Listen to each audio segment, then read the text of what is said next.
I stared at the email from the board of directors one last time before closing my laptop. The merger was complete. As of 9 a.m. tomorrow morning, I would officially become CEO of Anderson & Brooks, the company my family had controlled for 3 generations. Not that they knew that yet. My cousin Michael's text flashed on my phone. Family dinner tonight. Dad's making a big announcement about the company. Try to dress professionally for once, Hannah. I smiled, thinking about the Brooks family's big announcement. Uncle David, the current CEO, planned to name Michael as his successor. He had no idea that the board had already chosen someone else, the mysterious H. Bennett who'd orchestrated the merger. My mother's maiden name had served me well. The Harrison family dinners were always a production, held in my uncle's mansion in Greenwich, Connecticut. As my Uber pulled up to the circular driveway, I could see the usual parade of luxury cars, my cousin's new Porsche, my aunt's Mercedes, my father's BMW. Status symbols for a family obsessed with appearances. I smoothed down my simple black dress, Chanel's latest design, though without the obvious logos my cousins preferred. The security guard recognized me, though his smile held a touch of pity. Everyone knew I was the family disappointment, the cousin who'd settled for consulting work instead of joining the family business. Hannah. My Aunt Margaret's voice carried across the marble foyer. We weren't sure you'd make it. Still doing that freelance work. I accepted her air kiss, smelling her expensive perfume. Consulting, Aunt Margaret. And yes, business is good. Of course, dear. Her smile didn't reach her eyes. Though not quite as good as Anderson & Brooks, I'm sure. Have you heard about Michael's news? I might have heard something, I said neutrally, thinking of the board meeting where I'd outmaneuvered my cousin's bid for control. The main living room was exactly as I remembered: crystal chandeliers, Persian rugs, oil paintings of stern-faced Harrison patriarchs. My cousin Michael held court near the fireplace, surrounded by his usual admirers. Hannah. He called out, his voice carrying that familiar condescending tone. Dad said you were coming. Still working on those little consulting projects. I accepted the glass of champagne a server offered. Something like that. You know, he leaned in, cologne heavy in the air. After tomorrow's announcement, I might be able to find you a real position at the company. Entry-level, of course, but better than freelancing. If he only knew that I'd spent the last 3 years quietly buying up shares through shell companies, positioning myself for this exact moment. That's thoughtful of you, Michael, I said, hiding my smile behind my glass. My father appeared at my elbow, his disappointment as palpable as ever. Hannah dear, your mother was worried you wouldn't come. Hi, Dad. I resisted the urge to tell him about the merger documents sitting in my briefcase. How's retirement treating you? He grimaced. I'd still be running Division 3 if your uncle hadn't insisted on mandatory retirement at 65. But at least Michael will keep it in the family. I thought about the restructuring plans I'd already drawn up, plans that would modernize the outdated divisions my father had clung to for so long. And you? He glanced at my simple dress with barely concealed disappointment. Still doing that consulting work? We always hoped you'd follow the family tradition. I remember, Dad. 3 years ago, when I'd turned down a vice president position to start my own firm, he'd called it the biggest mistake of my life. But I'm doing fine on my own. Fine isn't the same as successful, he said quietly. Look at your cousin. About to become the youngest CEO in company history. I bit back a laugh. Michael wouldn't even be the youngest CEO this week. My Aunt Claire swooped in, diamonds glittering at her throat. Hannah, darling. We missed you at the country club benefit last week. Though I suppose on a consultant's salary, those ticket prices might be a bit steep.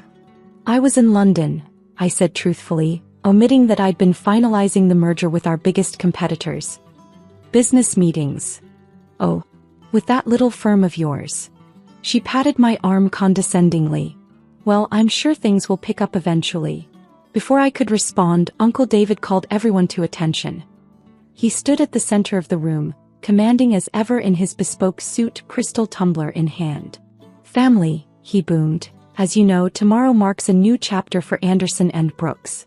After 40 years with the company, 30 as CEO, I'm ready to announce my successor. The room hushed. Michael straightened his tie, practiced smile in place.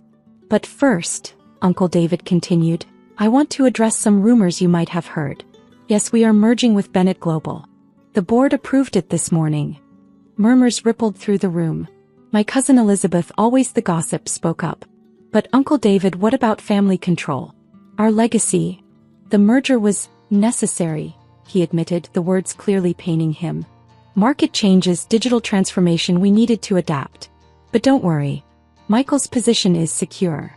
I sipped my champagne, remembering the board meeting where I'd laid out exactly how outdated and vulnerable the company had become under Harrison leadership. So tomorrow morning, Uncle David raised his glass. I'll be announcing Michael Harrison as the new CEO of Anderson & Brooks Domestic Operations. The room erupted in applause. Michael beamed, accepting congratulations with practiced humility. My father squeezed my shoulder. It could have been you, he whispered. If you just stayed with the company. I watched my family celebrate, all of them so certain of their position, so secure in their assumptions about success and failure. None of them had bothered to research Bennett Global beyond the surface. None of them had questioned why such a powerful firm would merge with their struggling company. A toast. Michael called out. To the future of Anderson & Brooks. Still the same old Michael, my cousin Sophia whispered beside me. Already planning to redecorate the CEO's office. I smiled, thinking of the modernist furniture I'd already ordered for that same office. He might want to wait on that. Hannah, she looked at me curiously, you seem different tonight. Like you know something. Maybe I do. I checked my watch. 14 hours until the morning announcement. But for now, let's let them enjoy the celebration. Uncle David cornered me by the buffet, his third scotch making him expansive. You know, Hannah, there might still be a place for you at the company. Under Michael's leadership, of course. Something entry-level to learn the business properly. Thank you, Uncle David, I said politely. But I think I'm where I need to be. He shook his head. Always so stubborn. Just like your mother. The Harrison women never know what's good for them. I thought about my mother, who'd supported my decision to leave 3 years ago. Who'd understood why I needed to prove myself outside the family shadow. Who'd given me her maiden name to use while I built my own empire. Sometimes, I said quietly, we know exactly what's good for us. The evening wore on, a parade of family achievements and thinly veiled digs at my career choices. My cousin Patricia's husband had made partner at his law firm. Elizabeth's daughter had gotten into Harvard Business School. Everyone was succeeding in exactly the way the Harrison family defined success. Poor Hannah, I overheard my Aunt Margaret whisper. Still hasn't found her way. Such a shame, she had such potential. My uncle's response was clear. She could have had it all. The family name, the connections, the future. Instead she's what? A freelance consultant. I checked my phone one last time before leaving. Tomorrow's press release was ready. Bennett Global completes merger with Anderson & Brooks. Bennett to assume CEO role. Leaving so soon? Michael called out as I gathered my coat. Don't forget my offer. Entry-level position starting next month. Though you'll have to improve your wardrobe. I paused at the door, unable to resist. Actually, Michael, I have an early meeting tomorrow. Very important client. Oh. He smirked. Finally landed a big fish in your little consulting pond? Something like that. I smiled. See you at the office. As my Uber pulled away, I watched my family through the mansion's windows, still celebrating, still certain of their place in the world, still unaware that everything would change in the morning. My phone buzzed with a text from the board chairman. Press release approved. See you at 8:30 a.m. CO Bennett. I smiled, thinking of Michael's face when he realized who really ran the company. Sometimes success isn't about following the family path. Sometimes it's about creating your own. The next morning I arrived at Anderson & Brooks headquarters at exactly 8 a.m. The security guard did a double take when I showed him my new ID badge. No longer a visitor's pass, but one that read CO office. There must be some mistake, he stammered. No mistake, I smiled. Please inform building services that my office furniture will be arriving at 10. The executive floor was already buzzing with anticipation. Michael's nameplate had been mounted beside the CEO's office door overnight. Inside, I could hear him directing the maintenance staff about where to hang his paintings. The Harrison family portrait goes there, he was saying. And make sure my new business cards are on the desk before the press conference. I checked my watch. 20 minutes until the board meeting. Just enough time. Michael, I called out sweetly. Shouldn't you be in your current office? The announcement isn't for another hour.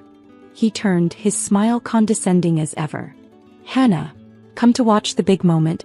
Don't worry, I haven't forgotten about that entry-level position. Actually, I set my briefcase down on what would soon be my desk. I'm here early for the board meeting. You should probably head down to the domestic operations floor. That's where your new office will be. His smile faltered slightly. What are you talking about? This is my office. Dad announced it last night. He announced you'd be head of domestic operations. I corrected him. Not CEO. That position goes to the leader of Bennett Global, the company that just acquired controlling interest in Anderson and Brooks. The maintenance staff quietly slipped out, sensing the tension. Bennett Global? Michael's face reddened. That's just a merger of equals. Dad said dash. Your father said what he knew at the time, I interrupted smoothly. The board, however, made other arrangements. Realization began to dawn in his eyes. You know something about this. Follow me, I said, walking toward the boardroom. It's time for your cousin Hannah to teach you a little lesson about assumptions. The boardroom was filling up when we arrived. Board members, senior executives, and my Uncle David all turned to stare as I walked in, not to my usual observer seat in the back, but to the CEO's chair at the head of the table. Hannah. Uncle David stood up. What are you doing? That seat is for Dash.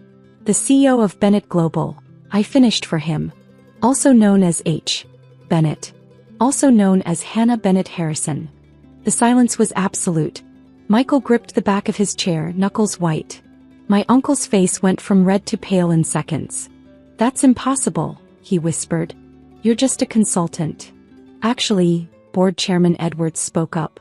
Ms. Bennett, or Ms. Harrison if you prefer, has been orchestrating this merger for the past year.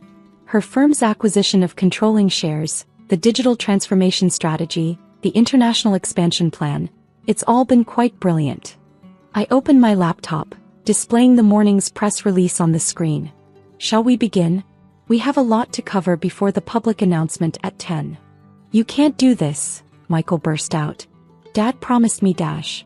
Your father promised something he couldn't deliver. I cut him off. The board votes on CEO succession, Michael. And they voted for the person who could actually lead this company into the future, not just inherit it because of their last name. Uncle David sank into his chair, looking older than I'd ever seen him. All this time, your consulting firm was a private equity company that now owns 52% of Anderson and Brooks, I finished. Those little projects you all mocked? Billion-dollar acquisitions and corporate restructuring. While you were focused on country club memberships and corner offices, I was building something bigger than your imagination could handle. The boardroom doors opened again as my executive team filed in, brilliant professionals I'd recruited from top firms, none of them chosen for their family connections. Michael, I said quietly, you'll find your new office on the 3rd floor. Domestic operations will need a complete overhaul, and you're now reporting directly to Sarah Chin, our new COO. Report to, but I'm a Harrison, he sputtered. And I'm a Bennett, I smiled. At least professionally. Now shall we discuss the future of the company? The real future, not the family fantasy you've all been living in. The next 2 hours were a blur of presentations, organizational charts, and strategic initiatives. I laid out my vision for Anderson and Brooks, modernization, digital transformation, international expansion. Everything the board had approved, everything my family had resisted. My uncle barely spoke, watching with a mix of shock and dawning respect as I commanded the room. Michael had been escorted to his new office, his dream of being CEO shattered by the cousin he'd dismissed for so long. After the board meeting, as the press gathered in the lobby for the official announcement, my father appeared in my new office doorway. Why didn't you tell us? He asked quietly. I looked up from the stack of merger documents. Would you have believed me? When have any of you ever believed I could succeed without the Harrison name? We were wrong, he admitted. So wrong. All these years. All these years I was building something while you were all protecting something, I finished. That's the difference, Dad. You can't lead a company into the future if you're too busy clinging to the past. My phone buzzed with messages from last night's dinner party. Aunt Margaret, darling, we had no idea. So proud of you. Cousin Elizabeth, coffee soon? I'd love to discuss opportunities. Uncle David, can we talk? Please. I deleted them all except one from my mother. You showed them, baby. You showed them all. The press conference went exactly as planned. Cameras flashed as I stepped up to the podium, no longer the family disappointment but the CEO who'd orchestrated the biggest merger in company history. Ms. Harrison, a reporter called out, how does it feel to take over your family's company? I smiled, thinking of all the family dinners where they'd mocked my career choices. Actually, I prefer Ms. Bennett professionally. And it feels exactly like I planned. 6 months later, I sat in my office reviewing quarterly reports. The company's stock had risen 40% since the merger. Our digital transformation was ahead of schedule. Even Michael was showing promise in his new role, now that he had to earn his position rather than inherit it. My assistant buzzed in.